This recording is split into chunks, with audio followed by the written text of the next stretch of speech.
Hello once again, this is Orion Syndicate 910. You know, in these modern times, with all these scientific advancements that we have made just in the last 50 years, man has walked on the moon. We have built telescopes that can see to thousands, tens of thousands of light years away. We have seen planets orbiting stars so far away from us that light takes thousands of years to get from that star to our telescopes. And we've even managed to conquer diseases that once ravaged humanity. With all this going on, and all the science and knowledge that we've accumulated over the centuries, you'd think that in these modern times, the food we grow on our farms, fruits and vegetables, would be even better for us than the fruits and vegetables that our parents and grandparents ate. But that is not the case. A recent study came out a couple years ago. Donald R. Davis, a research associate with the Biochemical Institute at the University of Texas in Austin, analyzed data gathered by the USDA in 1950 and in 1999 on the nutrient content of 43 fruit and vegetable crops, and he found 6 out of 13 nutrients had declined in these crops over the past 50 years. 7 other nutrients showed no significant or reliable changes. 3 minerals in particular, phosphorus, iron, and calcium, declined between 9 and 16%. Protein declined 6%. Riboflavin declined 38%. And ascorbic acid, which is a precursor to vitamin C, declined by 15%. Now, why is all this? Well, farmers today are pushed to have as many crops available for harvest as they can possibly put out. You know, we want higher yields and we want the food cheaper. With irrigation and fertilization, you know, we can get more pounds per acre, but often not without sacrificing nutrients per pound produced. This is a dilution effect on nutrient density, and it was widely observed by scientists, agricultural scientists, even 20 or 30 years ago. The use of hybrids selected for the higher yields has probably compounded the trade-off between yield and nutrients, and modern crops grow larger and faster, but not necessarily able to acquire nutrients at the same faster rates, either by acquisition from the soil or by synthesis. Now, the decline in our produce's nutritional value corresponds to the increasing industrialization of the farming systems we use. We've substituted chemical fertilizers, pesticides, and monoculture farming for the natural cycling of nutrients and on-farm biodiversity. We've lessened the nutritional value of the foods we produce on these farms, while integrated, well-established organic farms can counter the decline. See, what happens is when they compared organic versus conventionally grown produce, organic fruits and vegetables, organically grown fruits and vegetables, actually scored much higher on the nutrient content than the conventional factory farm produced produce.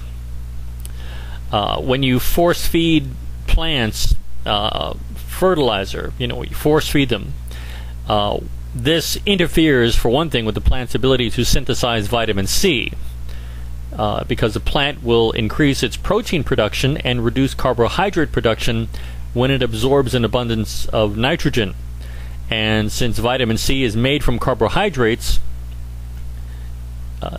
vitamin C synthesis is reduced. The use of potassium fertilizers, that's the K in the NPK fertilizer, can reduce the phosphorus content of some plants. For the plant to absorb phosphorus, it must have adequate amounts of magnesium. But when potassium is added to the soil, plants absorb less magnesium and indirectly less phosphorus as well. The larger root balls that you see in organic produce are another reason organically grown plants can absorb a wider variety of nutrients than the chemically fertilized ones. Organic plants don't have macronutrients spoon-fed to them, so they grow larger root systems because they have to. Roots on organic plants have to range further out to access sufficient nitrogen, phosphorus, and potassium, and in the process they come into contact with more trace minerals and micronutrients than these smaller root balls of conventionally grown plants. So when the plants are growing, they sense how big a root system they have to produce to draw the nutrients from the soil as well as moisture, and they reach until they reach maturity and reproduce. On a conventional farm, though, where there are high levels of fertilizer nutrients in the soil, along with lots and lots of water, there's little incentive for roots to penetrate very far into the soil.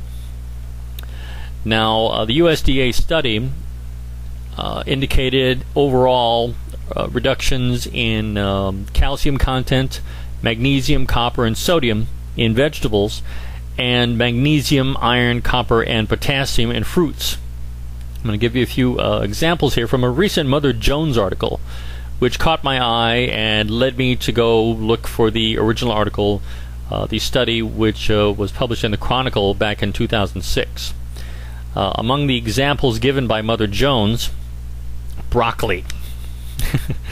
My mom used to tell me to eat my broccoli all the time because she said it was good for me.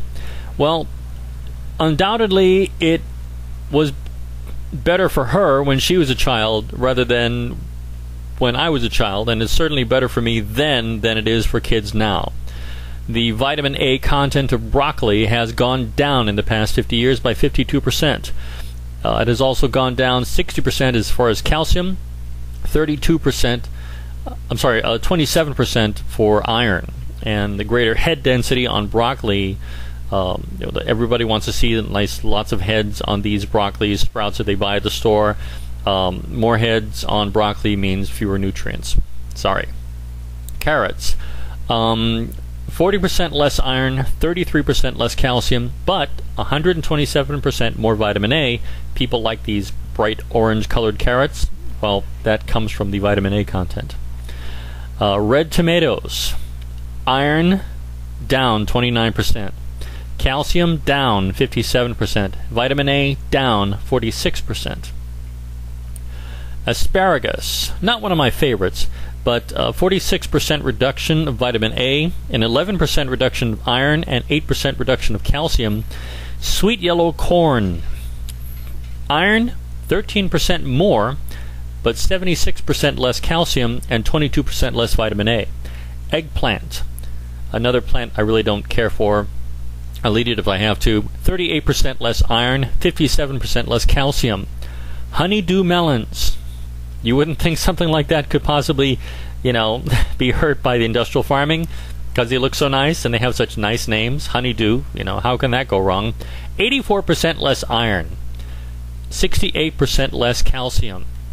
Swiss chard. I didn't know what the hell that was, but I looked it up, and Swiss chard is something very common in Mediterranean cooking. Calcium down 40%, iron down 12%, vitamin A down 54%. Spinach down 22% for iron, up 6% for calcium, but down 38% for vitamin A. Turnip greens down 46% for iron, down 14% for calcium, down 6% vitamin A. Watermelons. Now, as a southerner, this one kind of hit too close to. Turnip greens is bad, but watermelon, I just have to have watermelon after a big dinner when it's in season. Iron down 21%, calcium down 7%, and 42% less vitamin A. So what's the solution? Buy organic. Despite all the modern conveniences we enjoy and the scientific advancements we've made in the last 50 years and the relative comfort of the first world civilization we have, the food we are growing is not as healthy for us as it was for our grandparents. And that is tragic. So all I can say is buy organic, because I don't think anyone signing a petition is going to get conventional farms to change their ways. This is the Ryan Syndicate 910. Thanks for watching.